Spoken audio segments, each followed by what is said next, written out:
اللهم ارحم أمي كما رحمتني صغيرا.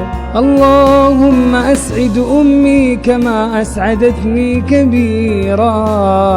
اللهم تقبل من أمي أعمالها صغيرها وكبيرها. اللهم اجعل أمي من الذين لا خوف عليهم ولا هم يحزنون. وأكرم